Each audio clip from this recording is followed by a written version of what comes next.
Hi everybody, it's Joanne here with a work in progress. And first I want to thank Bea over at Bum Bea's DIYs for asking me to co-host this challenge with her. And I will go ahead and link, of course, her channel in the description box below, as well as the playlist for all of the fabulous, I know, DIYs that are going to be presented for this challenge. And what we were asked to do, all of us, was go to the Dollar Tree and not spend any more than $5 on supplies to create an Easter DIY for your home. So I want to show you what I purchased and then just take you through the final steps of putting it together. I got this little guy, because what would an Easter decor be without a bunny, an Easter bunny? And I got one roll of this kind of white with a holographic, you can see it in there, lines of the mesh, and one of the pink. And this is the back side of it, but of the grapevine wreath. I got the small one for this project. And the other things that I needed were just a ruler and a pair of scissors and my hot glue gun, of course. And so I'm going to pull you down to the work surface and just show you the final steps of putting this together. What I did for this was I cut the mesh into, all the mesh that there was, into 12-inch long strips. And then what I have been doing is putting the mesh through any open kind of areas that I might find in the grapevine wreath. So let's go ahead and do these last two pieces together. So I just took, let me get that out of the way. So I just took my mesh. This stuff is like an octopus. Put the ends together and kind of squished them all up here. Sorry about that, it was out of frame. And then it kind of makes this little poof for you. And then this way it won't unravel, because I did find that this mesh unravels very easily, as you can see right there. So I've been alternating the pink and the white. So there's my white here. So I'm going to go ahead and find an area in my grapevine wreath that sort of has a hole in it and put the pink through that hole.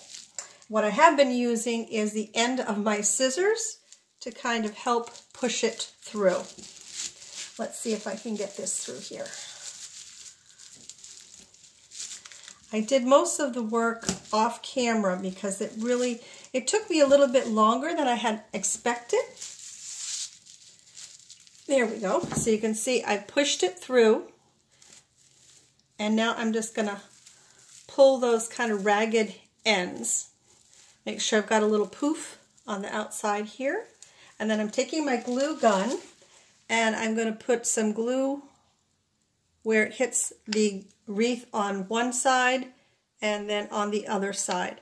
That's just to keep it in place, because I also found if I didn't use the hot glue to glue these pieces and stabilize them, that they were, with time, just kind of working their way out of the wreath. So there's our pink. Here's our last white. So again, I'm just going to gather up these loose ends together, squish them up like so. And then there's our little poof. And let's see, where did I, here we go. There's my two pinks that are together. So I'm going to put my final white in between there so I can keep with the alternating of the colors. And now I have to find an area to push this through. I think this will work right there. Here we go. And then, whoops, and then again, I'm going to use my glue gun to glue that in place so it doesn't come loose. And I'm also going to glue this piece of grapevine wreath that kind of is coming undone there. So I'm going to hold that down for just a second or two until that sets into place. That'll help keep, because I used a kind of a small piece of the grapevine wreath. So I just want to make sure that it's, whoops, it's going to stay put. I can snap that off. We don't need that. Oh, it's still not dried. I just want to make sure that that does dry pretty well so it doesn't come loose on me later on.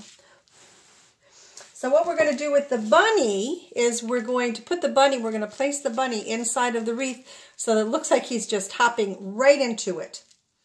And you can do this project with a little bit of this mesh wreath, but with wider, different types of ribbons you could use, which I think would look really cute.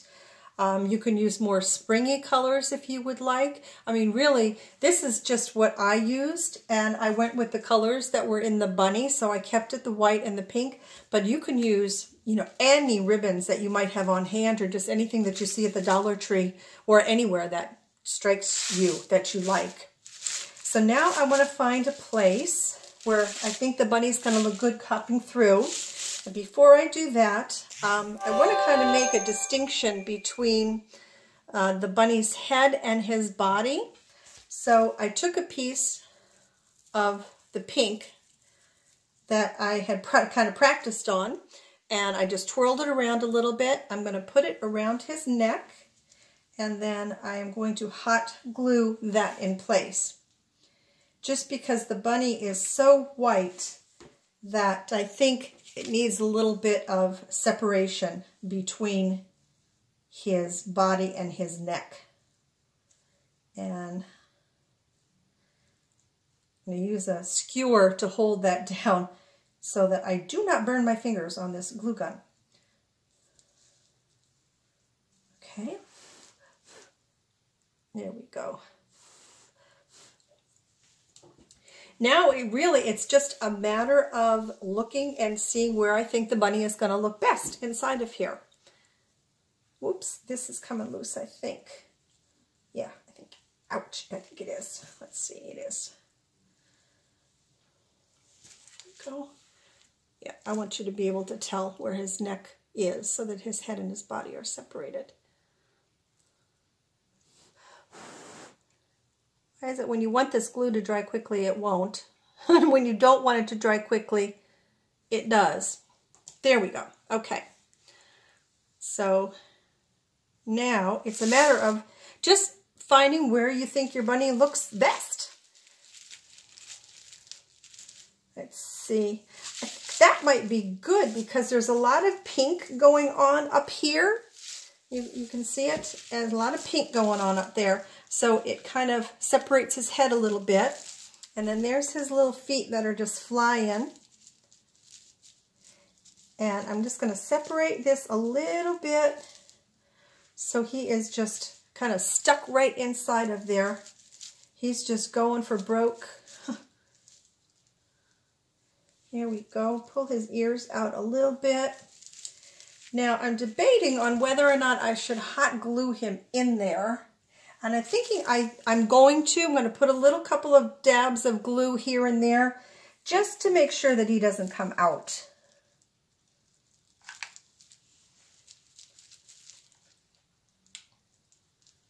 And I'm going to use this maybe on an interior wall in my home, so I won't have to worry about him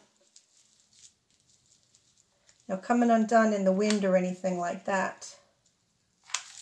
There we go. Just a couple of little dabs of glue. Twist his ears a little bit.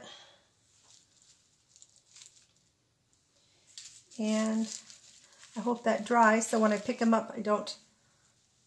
Yep, there we go. And the good thing about using, I think, the grapevine wreath is that the grapevine wreath itself could be used as the hanger. And what I'm going to do now, I'll flip him over while he's drying there. And I'm just going to use my scissors, and I'm just going to clean up the back of this a little bit.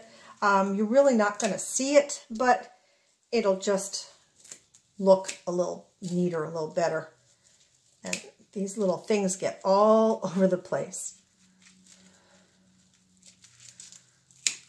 There we go. And I don't mind that in some places on the front of the wreath, the actual grapevine wreath is going to poke through. There's a little piece that just came loose. So, yep, just going to clean this up a little bit.